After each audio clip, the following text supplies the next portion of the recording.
special guest, Mr. Phil Duke, the Duke of Northport. The Duke of Northport. The Duke of Northport. I've been dying to ask him all week about that. So, like, in Northport as a Duke, where does your sovereignty end? Is it the river or Coker or what? I would say somewhere around Barry. Yeah, probably around the Barry line. Well, around Barry. Probably, yeah. Around Barry, so that's where your armies have occupied so far that you massed up a couple months ago. That's right. Yeah, we actually have another agent that works for my company, and we call her the Queen of Barry as like a joke. She doesn't like it, but she knows a lot of people in that area, and so we kind of call her the Queen of Barry unofficially. So. All right. Phil, we are excited to have you here today. You're actually our first guest on the show, so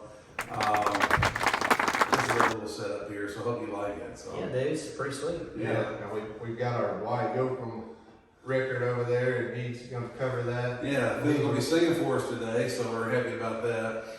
But like always, we have a story time, and Phil, I'm sure he's got some stories to tell about way back then. We've known each other, what, for how many years, everybody? I've known Phil since like junior high. Yeah. That was before he had before he became the prodigy. Yeah, the Duke of Northport. Yeah. He even got billboards and stuff around town. That's right, yeah. Yeah, I've been knowing Dustin since middle school, and started playing music together, I guess when I was 16, 17, something like that. Yeah, when probably. we first started kind of playing in your mom's basement. Yeah. Every Thursday night, like Man, really. they were really tolerant of us. They were extremely tired. I remember walking out of that basement and like going upstairs to take a break, and just your ears would just be ringing because we had a full drum set, guitar amps, bass amps, and everything. And they would just be sitting there watching TV like that. Yeah, they'd be watching, whatever, who wants to be a millionaire or whatever was on TV, and they'd be like, man, that last song y'all did sounded good. So yeah, it was pretty cool that you had parents that did that, and honestly, like if my kids today, like if they grow up and start doing that stuff, like that's, yeah, in the grand scheme of things, if that's the worst thing they ever do, we'll probably be pretty good. So yeah, they kind of, and they were at every show we did. Yeah. They traveled with us. I remember them going to Atlanta with us one time, and we learned don't swim in the swimming pool. Yeah. We learned, that's probably a good story to tell. We've learned that. Well, times. actually, it never mattered because I've lost every competition I've ever been in. So the pool didn't matter. That's right. Yeah. But a lot of good times, and then somewhere along that lines when I met Trent. Yes. And you'll never forget it. That's I'll never right. forget it. Yeah, and every time that we had another friend named John, and every time John was around us, he would talk about the time that Trent fell, and we heard that same story every single time about how the earth shook. So Yeah. Then we had so one of the funnier things, we had kind of a long history of also pulling pranks, which involved phones, because we didn't have, I guess, things to do back then. But Yeah. that sort of paid off, I guess, nowadays. Certainly, as a real estate agent, kind of made my living cold calling folks, and never would have thought that like those prank calls we did when we were 17, 18, 19 years old would end up, making you better on the phone and better at talking to people. Well, y'all set a guy on tour one time. Oh yeah. Set up a meeting and everything. We did. Where was the meeting supposed to set up at? Taco Bell or something? Yeah. So we had a lot of good prank calls back in the day. We would call people we knew. We didn't just call like strangers for the most part. Right? But we used to call people to flush the toilet. Yeah. Or call people and act like they called us. Call the bowling alley, ask them, do they have any 50? Yeah, but one time Trent calls this guy, we won't name his name for the sake of this video, but he was a guitar player, in the area, and people kind of knew him. He kind of had a certain look that,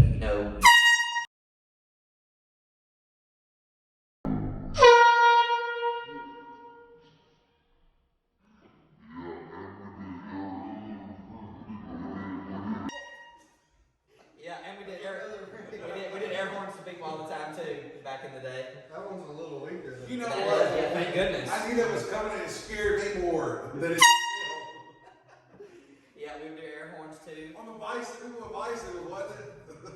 Yeah, we'd do that on the side of the car while we were Well, waiting to go that was eat. funny because you talked about going to Atlanta, and we did that all the way there, and Yeah. made that guy jump in the bushes. And the girl, no, the girl fell in the bushes, and the guy jumped through and just ran I down the forgot about sidewalk. that. Yeah, so we're riding by this public park in Atlanta on the way to go play at this amphitheater, and some dude, he was like sunbathing, wasn't he?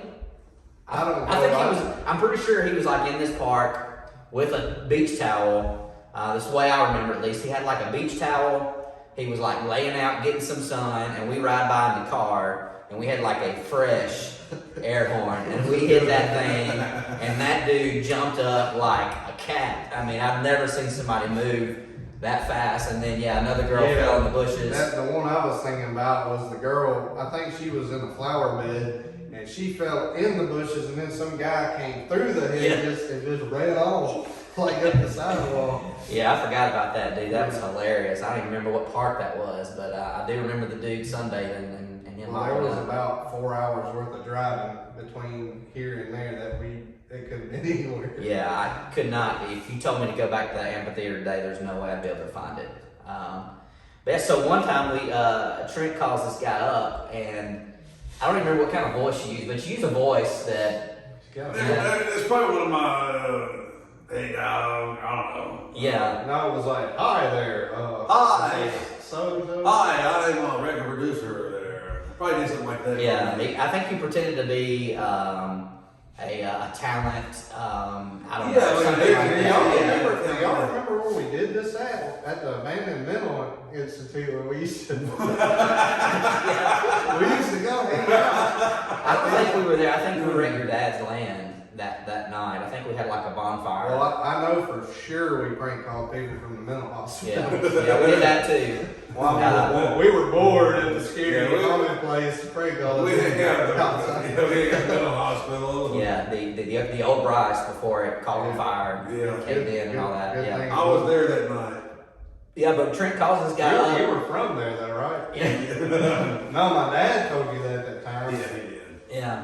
So Trent calls this guy up using this like professional sounding voice, and he's like, "Hey, dude, is this, And he said his name, and the guy was like, "Yeah," and he was like, "Dude, we've heard so many good things about you, like just your guitar playing. Everybody says you can just shred a solo, and your stage presence just you got the look, everything that we're looking for. We're putting together this Southern rock band, AC/DC." Leonard Skinner, classic Southern rock, and we just think you're the guy. And the dude was like, "Yeah, dude, I'd definitely be down." He was like eating it up. And we did it to him too because he was so arrogant. Yeah. He just talked down to everybody all the time. So it's not like we just picked on some like soft guy that was like we were being cruel. This guy was like a terror to everybody. So we kind of saw him out. Yeah, he kind of thought he was better than everybody. Yeah, it's not like we just picked on some like poor guy. Yeah, and I think the funniest part of it all was like the place where they're going to meet. I think was like at the Northport Taco Bell.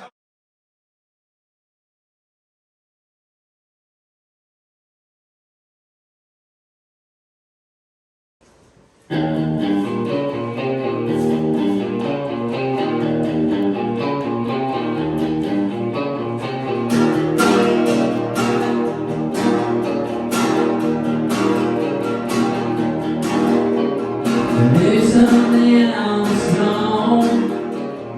It won't be long. I'll be the one who's tough. You'll be the one who's got rough. It won't be long, and maybe I'll be real strong. Maybe I'll do things right. Maybe I'll start tonight. You'll learn to cry like me. Maybe let's just wait and see. Maybe I'll start tonight and do things right. You were so lonely, oh so lonely. Move me till I'm free. The pain that shakes me finally makes me get up off my knees. Yeah, yeah, yeah, yeah. Maybe I'll be fast as you. Maybe I'll break hearts too. But I think you'll slow down. You'll turn hurt come around. Maybe I'll break hearts and be as fast as you.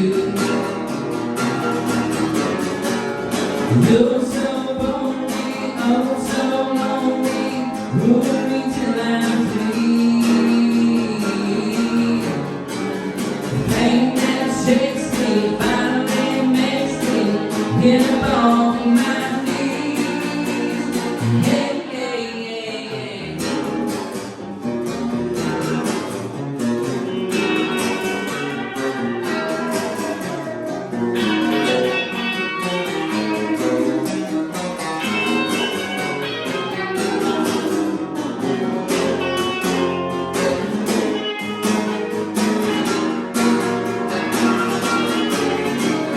You're so lonely, oh so lonely.